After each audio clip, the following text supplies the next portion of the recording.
JuliaMUsher, Recipes for a Sweet Life. It's hard to believe, but Halloween's almost here. Ordinarily, this holiday would kind of sneak up on me and scare me to death, but ever since I came out with my Along Came a Spider set last year, roughly around this time, I knew I had to create another Halloween set and add it to my repertoire. So I've been working on this one for the last couple of months. Started it actually in the summer, and it is a really fun set. Ghouls and goblins and graveyards are the theme. I think you're going to enjoy it. In the process of sharing this set with you, I'm also going to talk about a relatively new technique, at least for me. I'm calling it double stenciling or over stenciling, where I create a stenciled element and then stencil again over it so that when I put it on another stenciled element, it looks as if it's sandwiched between the two. And just to give you an example of that, the moon in the middle is an example of double stenciling. I've stenciled the cloud over it and also under it. Similarly with the ghost off on the left-hand side, I stenciled a tree underneath it and also over it, so it looks like it's kind of floating in between the two. So we're going to talk a lot about that, as well as talk about how to do these stenciled elements with royal icing, the bats and the ghosts in particular. So let's talk about what you'll need for this project. As always, you'll need some flat iced cookies that have been left to dry because we'll be applying some pressure as we go through the stenciling process. I often work with white because the colors really pop against it for my video and website displays. But this cookie, because it's Halloween, also looks kind of charming on gray. It can also look good on black, but I'm going to show you some gray options at the very end. As a reminder, my dynamic duo sets come in pairs. So there's one that's the background element that has most of the decorative elements to it. And then there's also a message and frame set that has messages and frames, naturally, that you can layer on top. So I'll start, as always, talking about how the background set might work by itself, because you can buy them separately. Then I'll advance to how you might layer them together with a message, as on the second cookie. And then, somewhere in the middle of the video, I'll be talking about this over stenciling or double stenciling technique. For that, you'll need my stencil sets, which come in a package that looks like so. You'll want the the background set. The primary element of this is the graveyard scene, and I'll get into all the other elements in it as we start working with it. The complementary message set is also something you might want to have. Again, these can work either together or separately. And these are just the messages, and I will once again get into all the other elements that are in that set when we start working with it. You will probably also want my quadrant masking tool, or a piece of paper will suffice. I like this because it's got an angle to it, so it allows me to mask out select areas of a cookie that I don't want to get airbrush spray into, and I can rotate it in different directions and mask different things, so it's handy in that way. We'll be layering a bunch of embellishments on top, like the double stenciled ghosts. We'll talk about how to do the body of the ghost first and then overlay the tree branches on top. Some royal icing transfer moons that will also get over stenciled or double stenciled. Some simple stenciled bats, which we can do either in black. I like the concept of purple here because I thought it would really pop off the background, which I'm largely going to do in black. Also my classic rolled fondant framed messages. I've done these in other videos. I may or may not touch on these because I do cover them in great depth in other videos, but basically it's rolled fondant and I've airbrushed and stenciled directly on it and then cut around it. So I have a piece that I can lay pretty much anywhere on the cookie, even off the side of the cookie if I want. So for working with all these stencils, you need something to hold them in place. I love Creative Cookier's Stencil Genie or stencil frame, this magnetized contraption that holds the background sets in place. As I get to moving with smaller elements in my sets, namely the masking pieces, I'll often tape them down with some painter's tape, which comes off the stencils very easily, or weigh them down with magnets, or even a trussing needle as I airbrush over particular elements. And of course, you'll need an airbrush system. I've got my airbrush out here, my compressor's on the floor. With this particular cookie, I'm working with basic Halloween colors, black and orange. I'm also going to add pops of electric green and purple, so not a lot of colors here. It'll be a relatively fast airbrushing process.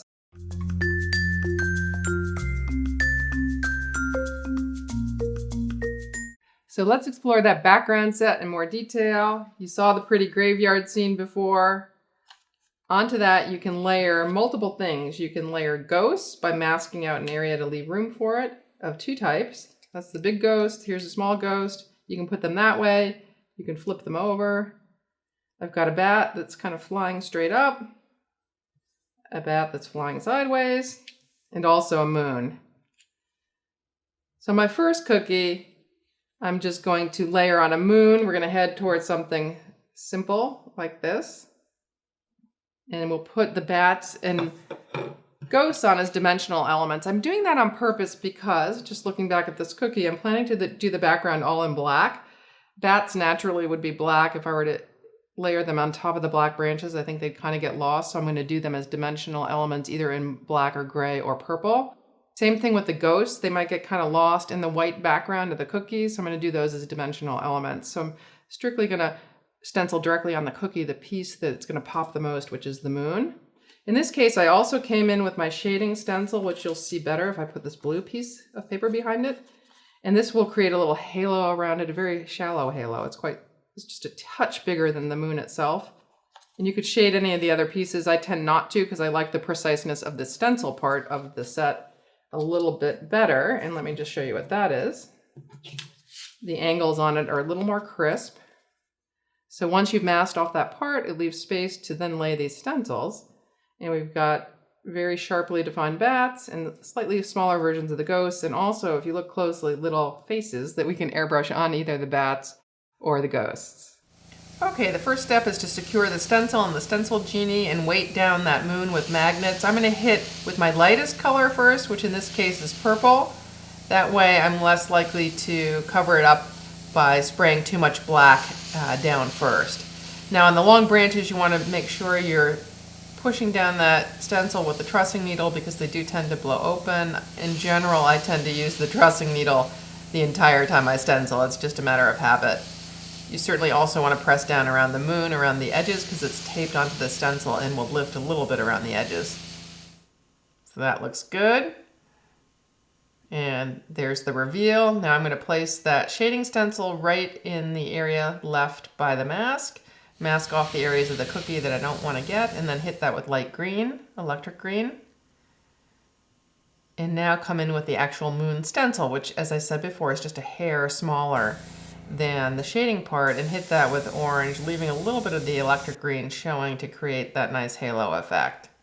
So that looks rather complete. However, it is missing a border.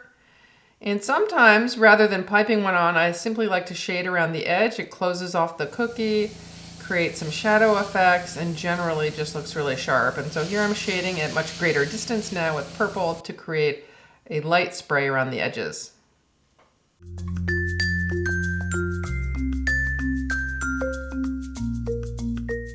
So before we move on to the message and frame sets, we're going to talk about that fun double stenciling technique. I talked about starting first with the ghosts and then moving on to the moons. The ghosts are going to start looking something like this. We're going to spread royal icing over the stencil to create very thin and delicate pieces that you might have to be mighty careful picking up. See how thin they are? But I love the thinness because they're going to be kind of translucent, so you'll see what's underneath them, particularly the black airbrushing peeking through. So they'll have a very ghost-like translucent effect when we're done. Ultimately, they're going to look something like this, shaded with green, and then over-stenciled with the eyes and tree branches. And I'll show you how I get the tree branch alignment on these so they line up with what's on the cookie and make sense visually. All of that will be happening on my prepared template. I've put a dark piece of paper behind it just so you can see where the ghosts are more readily. Usually I put white paper here. There's a thin sheet of acetate that I'm stenciling onto. You can also stencil on parchment paper, but it tends to buckle more. So for something like this, that's a relatively big transfer and very thin, I definitely prefer to work on acetate. So let's move forward with the stenciling process. For stenciling the ghosts, we want to use thick stenciling consistency icing so it doesn't go under the stencil. I've already used this stencil once. You can see icing on top, and it's okay to use it again as long as that icing isn't crunchy and dry and doesn't get into the icing that you're spreading. That looks good. Spreading a very thin layer. Once you've done that, you want the icing to dry completely before you airbrush it. And I usually allow that to occur overnight for a piece of this thinness. And once it's dry, you can easily peel away the acetate. Sometimes the piece actually falls off. You don't want to tug on the royal icing or you can break it.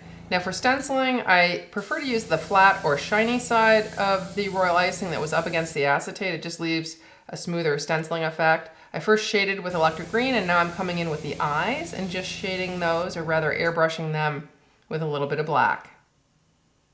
That looks great. Now let's talk about the over stenciling bit, which is laying the branches on top. I could put the ghost here, but I'm afraid that cloud is going to make him look too heavy. So I think I want to put him off to the other side and pick up a branch that would normally be on that side of the stencil. So I'm just selecting out one portion of the branch to cover his right-hand side, and we'll orient him then on the matching tree on the left-hand side of the cookie I did earlier. Now onto the moon, we know exactly where it was placed based on the previous stencil that I have not cleaned. So I'm just going to put it directly under the area where the mask was placed before, and then over stencil that portion of the cloud on top. That way I'm assured it'll match up directly with the cookie we did earlier. For a little shading here, I'm just hitting it with orange around the edge at a greater distance. And now you can see, just testing these in their positions, how they fit with the cookie we did earlier, just perfectly. We'll eventually secure those to the cookie, but that gives you a good idea of how that will look.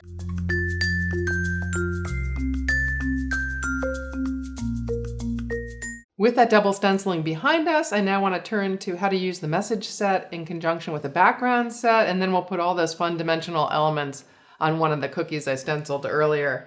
So in this little segment, we're headed towards something that looks like this. Of course, you've got many options. You don't have to stick with this particular message and frame. There are 4 options in this set that can be mixed and matched.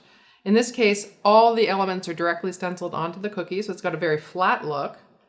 One other alternative you have in using the message and frame set, and I showed this in a lot of other videos, so I won't show it here, is to stencil the messages and frames onto thin sheets of rolled fondant, and while that fondant is still flexible, cutting out around it, then letting it dry, and then you've got this nice little plaque that could be situated on the cookie just about anywhere. So it could hang off. Of course, I probably wouldn't put 2 on one cookie. It could sit down here, and you'll see different options of those types of cookies floating around on the screen. But I refer you off to my recent Live Sweetly video that covers that particular set, because I do talk about how to do these plaques in that video. So let's start with what's in that message and frame set. I showed you earlier the 4 messages, but it also has 4 cool Halloween themed frames that are intended to look a little bit like gravestones. And as always, you needn't line this message up with that frame.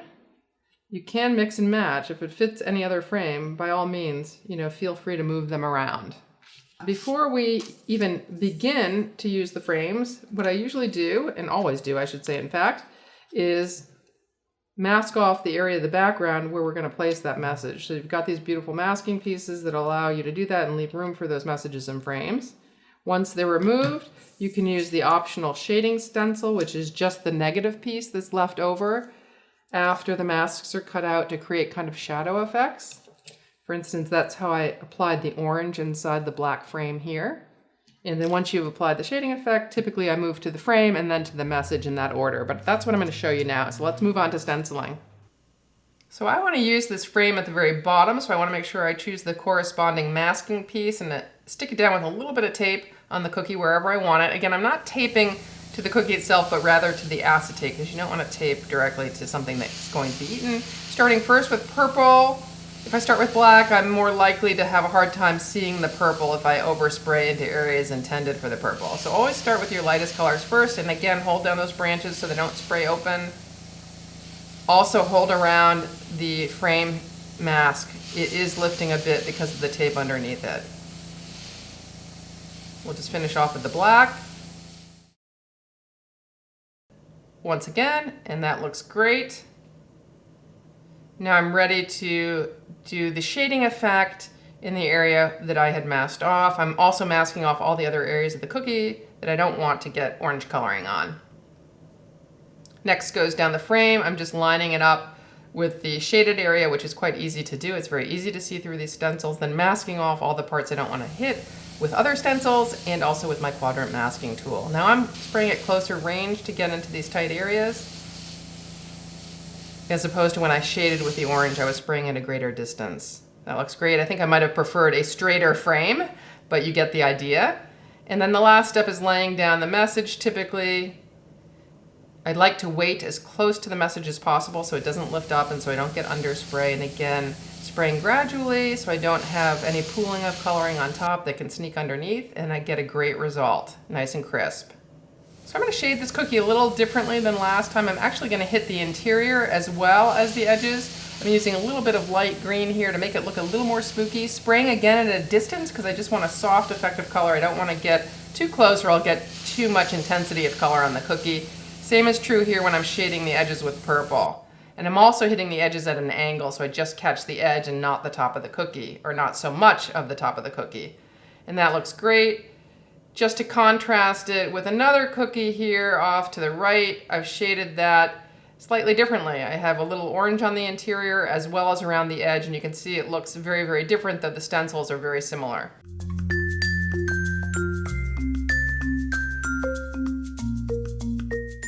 So we've seen the two sets working in tandem, both the message and frame set and the background set, and now I'm going to show you one last stenciled element that can be done with these sets. I'm sure there are more, but this one's particularly cute. It's going to be a stenciled bat, and it's going to start much the same way the Ghost did, by stenciling on an acetate covered sheet with royal icing, and then I'm going to let them dry. But instead of stenciling on eyes and coloring, I'm going to hand pipe those on. And you can do those beautifully with this cookie in either black or purple. I think I'm going to use purple to contrast again that black background that I did earlier. You want to make sure you choose the actual stencil component, which looks a lot like the shading stencil. And the stencil component, just as a reminder, has the little eyes on it. And I'd like to choose it because the bats are much more defined on it. You can see how crisp and sharp the edges are. Whereas on the shading stencil, they just look a little more chubby and less defined. So let's get stenciling, and then we'll start putting all these elements that I've made throughout the video onto a cookie. Again, for stenciling, you want to use a relatively thick icing that clings to the spatula. That way it won't smoosh under the stencil when you spread it. And you want to apply very little, less than you might think, again, to prevent the icing from going underneath. You are going to be taking that icing down to the level of the stencil by spreading it with the bottom edge of the spatula, the flat side. Once it's dry, it can come off the acetate. You'll note the back side is actually lighter with a little darker edge all the way around it that lends some interest. So oftentimes I put the back side of these transfers up, especially when they're dark transfers. But moving on to the Ghost, let's get him in place. I'm sticking him down with thick royal icing glue, but not pressing him down completely because I want him to look as if he's flying above the branch behind it. By contrast, I am going to press the moon down completely so he's flush against the cookie. Now onto the bats. I want them to look like they're flying even further off the cookie, so I'm going to anchor them a slightly different way. I'm going to start with a little thick royal icing, attach a little fondant to that, and then stick more royal icing on top, and then the bat will go down on that. And again, I'm putting the bottom side up, the side that was against the acetate, because it's lighter and it has that nice dark edge about it that really accentuates the form of the bat. The flip side, or the right side of the bat, is going to be more uniformly dark and just a little less interesting. Now for my second bat, and I think I will put a third bat down next to the moon because there's a slight gap on the right-hand side of the moon where the clouds don't quite connect. Right there, you can see it. So I think I'll lean a little bat against that as well, and then we'll move on to putting the eyes on the bats. For that, I'm using icing of beadwork consistency, very, very loose icing, so it drops out without much effort on its own, even with the opening on the cone being very, very tiny. The opening here is barely perceptible. And that looks just sweet. Ta-da! I've shown you a number of spooktacular designs now. So sorry I couldn't resist that pun. Before we go though, I just want to recap some of them so they all stay fresh in your mind. Here I've got the double stenciling effect going on with both the Ghost and the moon, and a simple royal icing stenciling going on with the bats. Here are similar kind of elements on top, but I did want to point out that I've got a very different look and feel to the cookie because I've used different shading effects, different colors as the shading effects I applied kind of randomly at the end. In this case, it was orange around the moon and purple along the perimeter. Here it was actually a bit of green and black along the perimeter with orange in the middle. As well, it's got a border on it, which really highlights that green. And lastly, we didn't work with any gray cookies in the video, but I did want to show you the impact of changing the background color of the icing itself. You get a very different look and perhaps a more spooky Halloweeny one with a dark gray background. One word of note though, when airbrushing on a darker background, it will change the quality of the color on top. It'll look much more muted. You can't really see that effect with the black and purple icing because they're dark themselves, but if they had been lighter food colorings, they would have appeared more black in this case with the gray underneath. But I think this is a pretty cool effect, and it also makes use of the fondant plaque that I talked about a little bit earlier. It's just raised up off the cookie with a little more dimension to give it just much more interest, I think, than if it were flatly applied. So with that, I leave you. I wish you a happy Halloween. Till next video, live sweetly.